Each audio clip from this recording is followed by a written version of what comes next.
بسم اللہ الرحمن الرحیم۔ السلام علیکم ورحمۃ اللہ وبرکاتہ۔ معزز محترم ناظرین کرام اور جملہ خواتین و حضرات،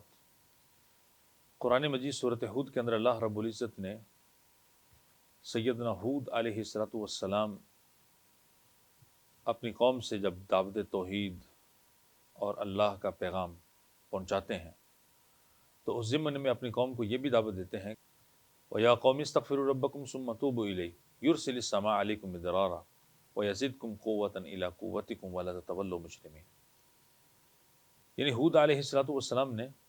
اپنی قوم یعنی قوم عاد کو یہ کہا کہ اے میری قوم، تم گناہوں کو چھوڑ دو، اللہ سے توبہ استغفار کرو، اپنے گناہوں کی بخشش مانگو۔ اس عمل سے اللہ رب العزت تمہارے رزق کو بڑھا دے گا، تمہارے رزق کو کشادہ کر دے گا، تمہاری قوت کو اللہ رب العزت دو چند کر دے گا، اس میں بھی اضافہ کر دے گا، اور تم اس دعوت سے اور اس توحید سے، اللہ رب العزت کے اس پیغام سے منہ پھیرنے والے نہ بن جاؤ، مجرموں کا رویہ اختیار نہ کرو۔ اس آیت کریمہ کے اندر ہود علیہ السلام نے اپنی قوم کو توبہ کی، استغفار کی تلقین کی ہے، اور اس کے ساتھ ساتھ اس کے جو فائدے ہیں وہ بھی بتائے ہیں کہ وَيَسْتَغْفِرُوا رَبَّكُمْ، اللہ تمہیں بخش دے گا، یعنی تمہارے سابقہ جتنے بھی گناہ ہیں، جتنی بھی غلطیاں ہیں، جتنی بھی کمیاں کوتاہیاں ہیں، وہ اللہ درگزر فرما دے گا، کیونکہ استغفار سے بندے کے اندر عاجزی پیدا ہوتی ہے۔ اللہ رب العزت کے سامنے بندہ گڑ گڑاتا ہے، اور اللہ رب العزت سے اپنے گناہوں کی جب معافی طلب کرتا ہے تو یہ عاجزی کی حالت اللہ کو بہت پسند ہے۔ تو اللہ کی جو رحمت ہے وہ جوش میں آتی ہے، اور اپنے بندے کے گناہ کو معاف کر کے رحمت کا سایہ اس بندے کے اوپر فگن ہو جاتا ہے۔ چنانچہ اسی صورت کے سورہ ہود کے یہ جو مضمون ہے کہ استغفار کا، اسی کے آگے والے حصے میں اللہ رب العزت نے فرمایا کہ جب ہود علیہ السلام اپنی قوم کو کہتے ہیں کہ اگر تم یہ توبہ نہیں کرو گے، استغفار نہیں کرو گے، گناہوں کو نہیں چھوڑو گے، اور اگر تم توحید کو نہیں اپناؤ گے، اگر تم شرک پر لگے رہے، تو پھر یہ بات بھی سن لو کہ فَإِن تَوَلُّوا فَقَدْ أَبْلَغْتُكُم مَّا أُرْسِلْتُ بِهِ إِلَيْكُمْ، کہ مجھے جو اللہ نے پیغام دے کر بھیجا ہے میں نے وہ تم تک پہنچا دیا ہے، اگر تم اس کے باوجود بھی منہ پھیرو گے تو اس کا جو خمیازہ ہے وہ تمہارے اوپر ہے،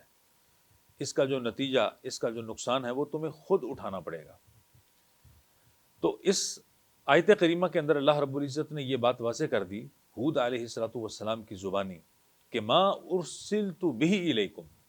یعنی جو چیز اللہ نے مجھے دے کر بھیجا وہ کیا چیز ہے، اس کی وضاحت خود یہاں پہ موجود ہے کہ وہ توحید کی دعوت تھی، وہ شرک کی نفی تھی، اور اللہ پر توکل تھا، توبہ تھا، استغفار، گناہوں کی بخشش۔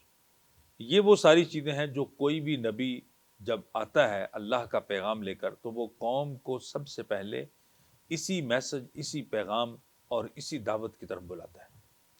تو اس سے یہ بھی پتہ چلا کہ ہود علیہ السلام ہوں یا دیگر انبیاء کرام، ان کی دعوت کا جو اولین نقطہ ہے یا اولین جو ان کی دعوت کے مبتدیات ہیں یا ان کی دعوت کے جو نکات اور پوائنٹس ہیں، ان میں سے یہ بات بھی ہوتی کہ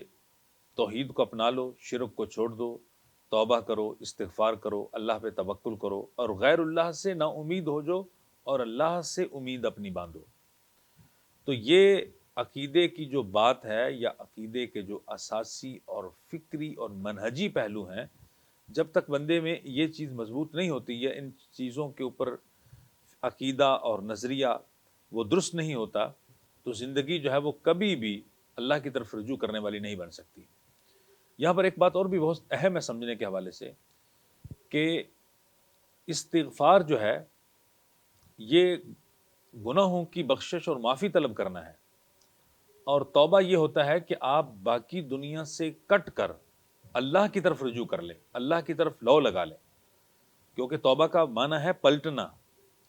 یعنی آپ اللہ کی طرف پلٹ آئیں۔ تو جب انسان اللہ کی طرف پلٹ آیا ہے تو پھر اس کو دنیا جہاں کے کسی چیز کی خوف بھی نہیں رہتا، غم بھی نہیں رہتا، پریشانی بھی نہیں رہتی، اور وہ پھر باقی دنیا کے لیے بھی اللہ رب العزت کی رضا اور اللہ کی خوشنودی کو چاہنے کے لیے باقی دنیا کی پرواہ نہیں کرتا۔ تو لہٰذا توبہ کا مطلب یہ ہوا کہ جب انسان اللہ کی طرف پلٹ آیا تو وہ باقی طاغوتوں کا انکار کر دیتا ہے، جو چیزیں بھی اللہ کے مقابلے میں ہیں وہ ان کا بھی انکار کر دیتا ہے۔ لہٰذا استغفار کے ساتھ جو توبہ ہے، یہ جب بندے کے اندر توبہ اور استغفار کا عمل اور اس کی توفیق اور یہ رویہ، جب یہ وصف پیدا ہو جاتا ہے اور یہ چیز عام ہوتی ہے توبہ اور استغفار کی، تو پھر اللہ رب العزت گناہ بھی بخشتے ہیں، پھر اللہ رب العزت اس کی برکت سے رزق بھی عطا کرتے ہیں، رزق میں وسعت اور کشادگی بھی ملتی ہے، قوت میں بھی اضافہ ہوتا ہے، اور اللہ رب العزت اپنے بندے کو دین اور دنیا کی ساری بھلائیاں میسر فرماتے ہیں۔ اللہ رب العزت سے دعا ہے کہ اللہ ہمیں توبہ اور استغفار کے جو فضائل اور اس کی جو اہمیت ہے، اس کے پیش نظر ہمیں کثرت کے ساتھ یعنی استغفر اللہ واتوب الیہ، استغفار کے کلمات کہنے چاہیے، اور اسی طرح ہمیں اپنے گناہوں پر احساس ندامت اور احساس شرمندگی کرنا چاہیے۔ یعنی ایسا نہیں ہے کہ گناہ کرنے کے بعد انسان کے اندر سے ندامت اور احساس کا پہلو ہی ختم ہو جائے، نہیں، اللہ کی طرف رجوع اور اللہ کی طرف توبہ کا مطلب یہ ہوتا ہے کہ گناہ کے بعد اگر غلطی ہوگی، کمی کوتاہی ہوگی تو فوراً انسان اللہ کی طرف پلٹ آئے۔